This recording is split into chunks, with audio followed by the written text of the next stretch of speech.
One of the great new additions in Rails 2.3 is called Rails Metal. It's basically a way for you to bypass the standard Rails routing and request process and actually just go straight from the server straight to your request logic. So this can give you a nice little speed boost in performance if you are trying to really squeeze out the best performance and optimize a single request. What you're seeing here is basically a process monitoring web application where you can monitor the processes on your server through a web interface.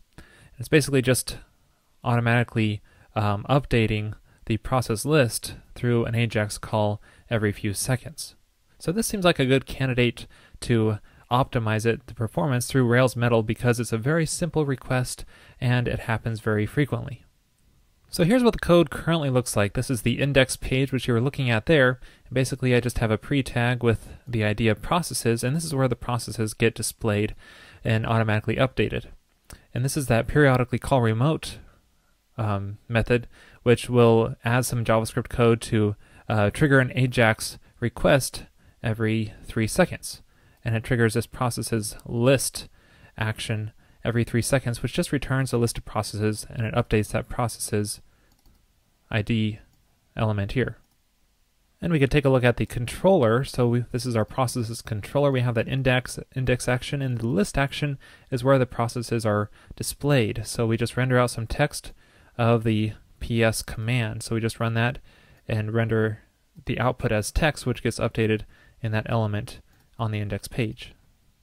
As I mentioned, this is a great candidate for Rails Metal because this request happens very frequently, and there's really not too much else we can do to optimize this request except through Rails Metal and just shave off a few milliseconds that way.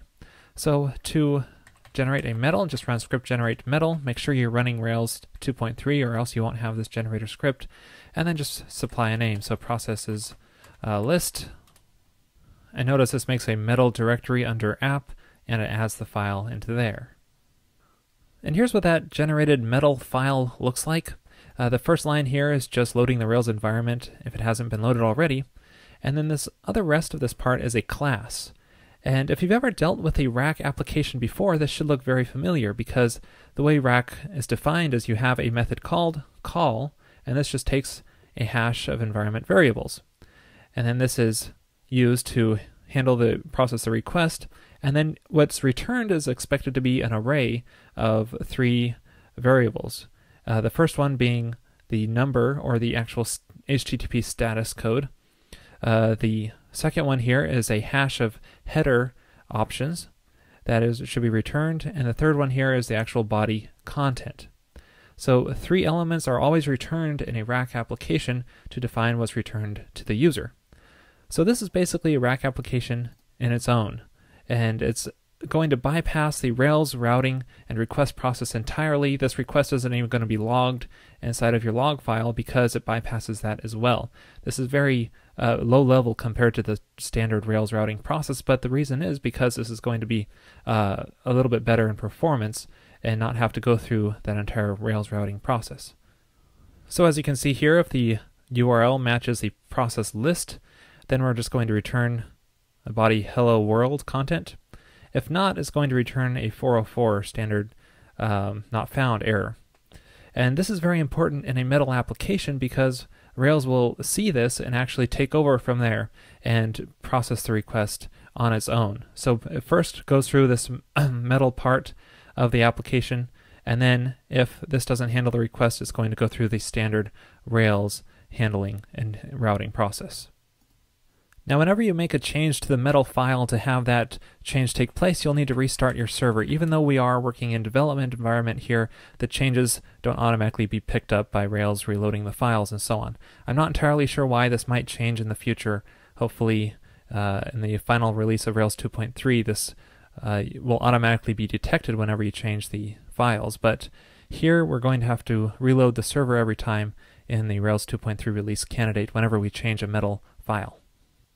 And now if you just point your browser to localhost port 3000 processes _list, that'll trigger that metal request, bypass the traditional Rails routing, and it'll be much faster. And you see here it's just returning a hello world body content that was inside of that metal script. Now the actual processes list is at processes/list, and that's the actual processes that we were using inside of our Ajax requests. So inside of our metal file, we could actually rename this to processes/list, and don't forget to restart your server again. And if we reload here, we can see that it's now returning the hello world text because our metal script picks up the request before Rails even has a chance to process it through to the traditional routing and go into the processes controller. Actually, I'm going to change this processes list back to an underscore because I want to be able to access both requests to benchmark them a little bit later. So I'm going to just refer to the underscore version as the metal version of the processes list action. So instead of returning hello world here, I'm just going to return the same process command, the ps command, and then that will return the same text that it returned before inside of our controller action.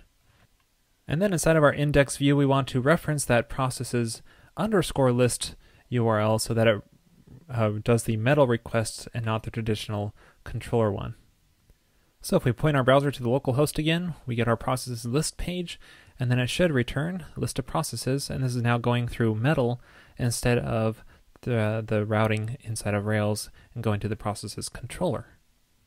Now if we take a look at our development log file, we can see we have our controller's index request, which was what we were displaying there, but we don't see any logs happening here for our metal requests, and that's because the metal basically happens before Rails even has a chance to log anything about it. So metal is basically outside the scope of Rails logging and basically the entire Rails request process. So that's why you won't see any development log details about metal requests. Now let's stop this because I want to run some benchmarks comparing the two different types of requests so we can see what metal is really giving us. So whenever you're benchmarking, make sure to always run in the production environment. And let's detach it here. So we'll do some benchmarking with the AB command. We'll just run this 100 times and just trigger this request. This is the old style request because it's doing the slash instead of an underscore here. So it's actually going through Rails routing. We can see here that we probably got about 24 requests per second, about 40 milliseconds each. So let's try this again with the underscore instead here, and this will actually go through metal. And so here we're getting about 34 requests per second, around 30 milliseconds each. And of course your results will vary depending on the kind of computer you're running on and what the request is actually doing. So here we're getting a very nice speed boost from using metal instead of the traditional Rails routing. Now that said, you obviously don't want to be using metal for every single request. There are just certain kinds of requests that fit really well here for using metal, such as ones that get called very frequently and ones that you've already tried to optimize it through other means, such as caching or database optimization. So if you've already tried that and you're really just trying to shave off as many milliseconds as you can, then metal seems like a good solution for that case.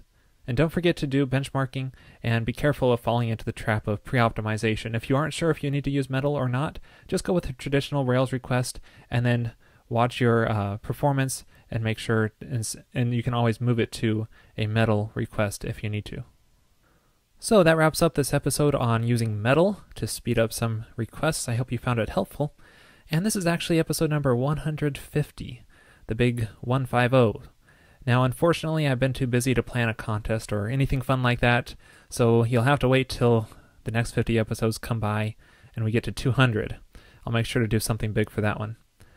But also the 2-year anniversary is coming up in a week too for RailsCasts, so that's pretty fun.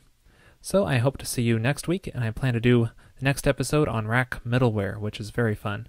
A lot of goodies Rails 2.3 brings us through Rack. This episode is sponsored in part by Sifter, a bug and issue tracking application designed to be inviting to even the least technical team members and clients. Check out sifterapp.com for a free 30-day trial. Also sponsored by Pragmatic Screencasts. They offer high-quality screencasts on a variety of subjects, including Ruby and Rails. Check them out at pragmatic.tv.